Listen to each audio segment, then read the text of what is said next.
14 দফা অভিযোগে বিদ্ধ কলকাতা বিশ্ববিদ্যালয়ের ভারপ্রাপ্ত উপাচার্য শান্তা দত্ত দে, উঠছে তদন্তের দাবি। রাজ্য সরকারের বিজ্ঞপ্তি অগ্রাহ্য করে বিশ্বকর্মা পুজোয় কলকাতা বিশ্ববিদ্যালয় খোলা রেখে আবারও বিতর্কে ভারপ্রাপ্ত উপাচার্য শান্তা দত্ত দে। এটা আমি নিজে থেকে বলছি না, এটা একটি আর্টিকেল যেটি বেরিয়েছে সংবাদ প্রতিদিনের পেপারে। ডেট হলো 18/9/2025, বিশ্বকর্মা পুজোর ঠিক পরের দিন। এবার আপনারা ভাবুন, একটি মানুষ অবভিয়াসলি ভারপ্রাপ্ত উপাচার্য, সে রাজ্য সরকারের স্যালারি নেয়, অথচ রাজ্য সরকারের হলিডে লিস্ট সে মানল না। এবার আসছি বিশ্বকর্মা পুজোয়। বিশ্বকর্মা পুজোতে বাস, গাড়ি, অটো, টোটো সবই কম চলে রাস্তায়। সেই দিনে কষ্ট করে স্টুডেন্টকে ইউনিভার্সিটিতে আনানো হচ্ছে ক্লাস করানোর জন্য বা কাউন্সেলিংয়ের জন্য। তাহলে অসুবিধাটা কার হলো? উনি তো গাড়িতে করে আসবেন। এটা প্রচার ছাড়া অ্যাটলিস্ট আমার তো কিছুই মনে হচ্ছে না যে আমি বাকিদের থেকে আলাদা। সবাই কলেজ বা ইউনিভার্সিটি বন্ধ রেখেছেন, আমি খোলা রেখেছি, আমি বাকিদের থেকে আলাদা। এবার বাকি জিনিসগুলো এক এক করে ডিসকাস করছি। বস্তুত একের পর এক অভিযোগে অভিযুক্ত তিনি। যথাযথ তদন্তের দাবি করেছে শিক্ষক ও ছাত্র মহলের একটি বড় অংশ। উল্লেখ্য, তৃণমূল প্রভাবিত অধ্যাপকদের সংগঠন ওয়েবকুপাও নির্দিষ্ট বিষয়ে অভিযোগ জানিয়েছে। সম্প্রতি 28 আগস্ট তৃণমূল ছাত্র পরিষদের প্রতিষ্ঠার দিন ছাত্র সংগঠনের আবেদন উড়িয়ে পরীক্ষা ফেলা হয়েছিল। এটা নিয়ে অলরেডি আমি ডিসকাশন করেছি। আর এদিন স্নাতকোত্তরের দ্বিতীয় পর্যায়ের ভর্তির কাউন্সেলিং রাখা হয়েছিল, মানে বিশ্বকর্মা পুজোর দিন। গুচ্ছ অভিযোগ প্রসঙ্গে অবশ্য বর্তমান উপাচার্যের জবাব মেলেনি। কি বা জবাব দেবেন? কি লজিক আছে? ফোন ধরেননি বা SMS-এরও জবাব তিনি দেননি। তবে 14 দফা অভিযোগ নিয়ে যে ওয়েবকুপা আক্রমণে নামবে তা স্পষ্ট। যে অভিযোগগুলো ঘিরে সরগরম উচ্চশিক্ষা মহল, সেগুলি এক এক করে আমি পড়ে শোনাচ্ছি। প্রথম, রাজ্যপালকে 9,90,000 টাকা সাহায্য করেছেন মমতা বন্দ্যোপাধ্যায়ের নেতৃত্বাধীন সরকারের বিরুদ্ধে মামলা লড়তে। উপাচার্য হতে না হতেই দ্বিতীয় সিন্ডিকেট মিটিংয়েই স্বামী DRM জীবনকৃষ্ণ দেকে বিশ্ববিদ্যালয়ের এথিক্স কমিটিতে জায়গা করিয়ে দেন। কমিটিটার নাম এথিক্স, বুঝতে পারছেন? 2 বছর ধরে মানবাধিকারের ফল আটকে রেখেছেন। 16 সেপ্টেম্বর 2023 থেকে 19 জন ছাত্রের রেজাল্ট আটকে রেখেছেন। যে ছাত্রছাত্রীদের তরফে অভিযোগ তারা উনি থাকাকালীনই পরীক্ষা দিয়েছিলেন।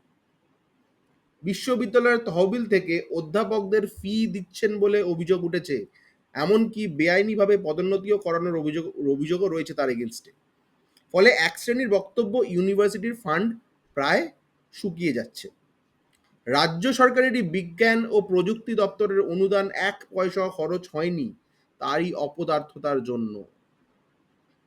এই 2 বছরের সময়ই NIRF অর্থাৎ ন্যাশনাল ইনস্টিটিউশনাল র্যাঙ্কিং ফ্রেমওয়ার্কে র্যাঙ্কিং 4র্থ ছিল 2019 সালে, ক্যালকাটা ইউনিভার্সিটির কথা বলছি। কিন্তু তারপর র্যাঙ্কিং নেমে যায়। তথ্য বলছে এখন সামগ্রিক র্যাঙ্কিং 16। ক্যালকাটা ইউনিভার্সিটির অ্যাট প্রেজেন্ট র্যাঙ্ক হলো 16। তৃণমূল ছাত্র পরিষদের সদস্যদের কার্যত টার্গেট করে FIR করানো হচ্ছে। উচ্চশিক্ষা দপ্তরের কোনো অনুমোদন না নিয়েই পুরস্কার বিতরণী অনুষ্ঠানের নাম করে অন্যায়ভাবে কনভোকেশন করিয়েছেন। প্রায় সব সিন্ডিকেট মিটিংয়েই উচ্চশিক্ষা দপ্তরের অনুমতি ছাড়াই ডাকা হয়েছে। কলকাতা বিশ্ববিদ্যালয়ে বর্তমানে সব ডিনই অস্থায়ী, কেউই স্থায়ী নয়, এবং এরাই সিন্ডিকেট মেম্বার, এরাই প্রপোজালগুলো আনে আর কি। PhD কমিটিগুলি গঠনের ক্ষেত্রে অসদুপায় নেওয়া হয়েছে, বেশিরভাগই উপাচার্য ঘনিষ্ঠ বলে অভিযোগ। মানবাধিকার কোর্সটির নৃতত্ত্ব বিভাগ থেকে সরিয়ে আইন বিভাগে নিয়ে যাওয়া হয়েছে, সেখানে আবার মানবাধিকার LLM কোর্স করানো হচ্ছে, আর কাউন্সিলের অনুমোদন ছাড়াই। বহু আর্থিক সিদ্ধান্ত বেআইনিভাবে নেওয়া হয়েছে, এমনকি বিশ্ববিদ্যালয়ের FD ভাঙার ক্ষেত্রেও অন্যায় উপায় নেওয়া হয়েছে বলে প্রশ্ন উঠেছে। OBC ও SCদের ক্ষেত্রে গবেষণা করায় বাধা দেওয়া হয়েছে। এতগুলি অভিযোগ ওনার এগেনস্টে আনা হয়েছে। কোনটা ভুল কোনটা ঠিক পুরোপুরি আমার জানা নেই, বাট কিছু জিনিস তো আমার কানেও এসেছে, আর সেখানে আমিও দ্বিমত পোষণ করি না। এবার পুরো ব্যাপারটাই আপনাদের ওপর, কারুর ভালো লাগতে পারে, কারুর খারাপ লাগতে পারে। আমি একজন মানে ভারপ্রাপ্ত উপাচার্যকে নিয়ে কথা বলছি বলে আমাকে ক্ষমা করবেন, বাট ভুল ঠিক তো আমাদেরকেই মেজার করতে হবে।